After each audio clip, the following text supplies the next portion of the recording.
Hello all, இன்னைக்கு நான் இந்த பச்சை கத்திரிக்காவை வச்சு ஒரு டேஸ்டியான புளிப்பு பச்சடி பண்ண போறேன்.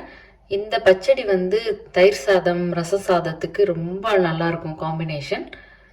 ரொம்ப ஈஸியாகவும் பண்ணலாம். இதுக்கு தேவையான இன்கிரீடியன்ஸ் என்னன்னு பார்க்கலாம். நான் இந்த கத்திரிக்காய் ஒரு 250 கிராம்ஸ் எடுத்து வச்சிருக்கேன். இந்த பச்சடிக்கு இந்த பச்சை கத்திரிக்காய், குண்டு பச்சை கத்திரிக்காய் ரொம்ப டேஸ்ட் நல்லா இருக்கும். நீல கத்திரிக்காவை விட இந்த சின்ன கத்திரிக்காய் ரொம்ப நல்லா இருக்கு. அப்புறம் ஒரு பெரிய எலுமிச்சங்காய் அளவு புளி, அதை தண்ணியில நான் ஊற போட்டு வச்சிருக்கேன். அதுக்கப்புறம் மீடியம் சைஸ் வெங்காயம், அது சின்னதாக அந்த மாதிரி கட் பண்ணி வச்சிருக்கேன். சின்ன வெங்காயம் இருந்தால் சின்ன வெங்காயமா யூஸ் பண்ணுங்க, ரொம்ப டேஸ்ட் நல்லா இருக்கும்.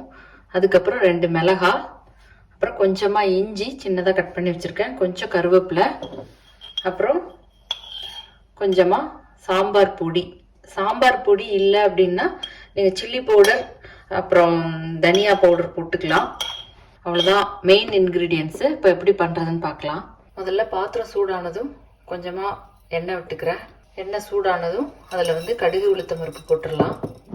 கடுகு வெடிச்சதுக்கு அப்புறம் அதுல வெங்காயம் சேர்க்கிறேன், அப்புறம் மிளகாய், அப்புறம் கருவேப்பிலை, அப்புறம் இஞ்சி, இதெல்லாம் சேர்த்து ஒரு 1 or 2 மினிட்ஸ் நம்ம வதக்கணும். வெங்காயம் வதங்கிட்டு இருக்கும்போது இதுக்கு தேவையான அளவு உப்பையும் சேர்த்துடலாம். சீக்கிரம் வெங்காயம் வதங்கிடும். வெங்காயம் ஒரு பாதி அளவுக்கு வதக்கினா போதும். இப்போ நம்ம இந்த கத்திரிக்காவை இதில் சேர்த்துடலாம்.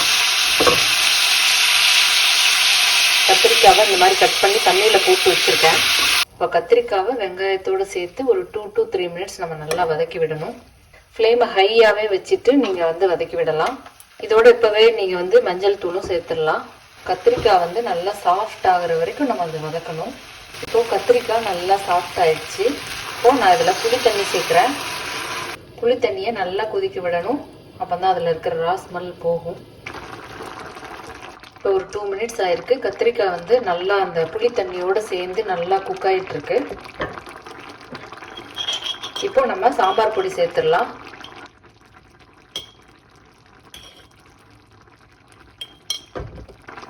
நல்லா கிளறி விட்டுடலாம்.